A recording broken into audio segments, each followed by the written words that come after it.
students, how are you? I hope all are good. Welcome back to another class. Today let we start English chapter number 12, The Art of Making Jalebis. It happened many years ago. I was in the 5th standard at the government school, Kambelpur. One day I went to school without rupees in my pocket to pay the school fees. When I got there, I found that the teacher who collected the fee, Master Ghulam Muhammad, was on lead, and so the fees would be collected the next day. All through the day, the 4 points simply sat in my pocket. But once I was outside school, they began to speak. All right, coins don't talk; they jingle. But that day, they actually spoke. 1 rupee said, "What are you thinking about? Those fresh fought jalebis are meant to be eaten, and money is for nothing. It is meant to be spent. Look here," I said, "I'm a good boy. Don't misguide me or it won't be good for you. Besides, you are my school fees, so it's best you let me go home straight." The rupiah disliked what I had said. All of them began to speak at the same time. "We are trying to tell you something for your own good. Don't you feel like eating those hot jalebis? And if you do end up spending us today, won't you get the scholarship money tomorrow?" Sweets with the fees money. Fees with the scholarship money and of story. My mouth watered, but I was not going to give in so easily in school. I was among the most promising students. I had won a scholarship of 4 rupees a month. No, it wasn't right. I stand in the middle. No, it wasn't right to stand in the middle of the bazaar and eat jalebis. I decided and I went straight home. The rupiahs were so keen on being spent that day, so that when I reached home and sat on the bed, they began to speak. At lunch, they began to shriek. Truly fed up, I rushed out of the house barefoot and ran towards the bazaar.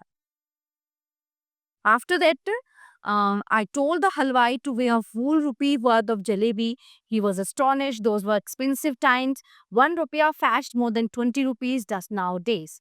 The halwai opened up a wool newspaper and heaped a pile of jalebis on. I held the jalebis to my chest and ran into a narrow street. When I reached a safe corner, I began to devour the jalebis. Very quickly, boys from the entire neighborhood assembled in the street. By that time, I was so pleased with my stomach full of jalebis that I started handing out jalebis to the children. I bought jalebis for the remaining 3 rupees as well and distributed them. Then I washed my hands and mouth at the roadside tap and returned home as if I hadn't even seen the hint of a jalebi all my life. Jalebis I had gobbled up easily in a butt. Digesting them became another matter. At night, I had to eat my dinner as well. The result was that all night I lay boiled up like a jalebi suffering a stomachache.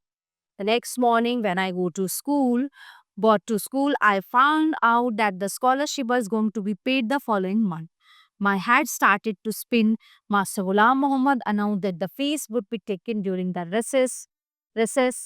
When the recess bell rang, I tucked my bag under my arm and left school and simply walked on. I said to Allah Mia, just this one saved me, just 4 rupees in my pocket, and I promise I will use them only to pay my. Soon I reached the point where the Kambelpur railway station began. There was a shade-giving tree besides the track. I sat under it and wondered whether there could possibly be a more unfortunate child than me in this world. Had I known that I would get the scholarship only the next month, I would have postponed my jelly beating program to the next month as well. Now, for the first time in my life, I was absent from school, sitting there under the tree, and first I felt like crying. Allah Mia, I am very good boy. I need only the money for the fees. I admit that made a mistake just this once. Help me out. There is no shortage of anything in your. Won't you give me just 4 rupees? After offering my prayers, I looked into my bag. Forgot your rupees. They were not even your paisa in my bag. The next day, I did the same thing. I got dressed and left school, went up to the school gate and then turned off to the railway station. I sat under the same tree and began to say that same prayers. I repeatedly pleaded, Allah Mia, at least give it to me today. Today is the second day. Then I said, all right, let's pray again. I will go from here to that railway signal. You secretly place 4 rupees under this bag drawer. I will touch the signal and come back. What fun it will be pick up the rock and find 4 rupees underneath. So are you ready? I'm going towards the signal. 1, 2, and 3. I went up to the signal and returned smiling when I lifted up the rock. A big hairy worm got up and curling and twisting wriggled towards me.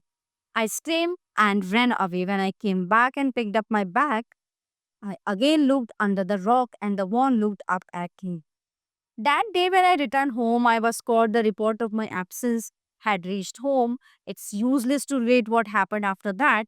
Well, whatever happened, happened.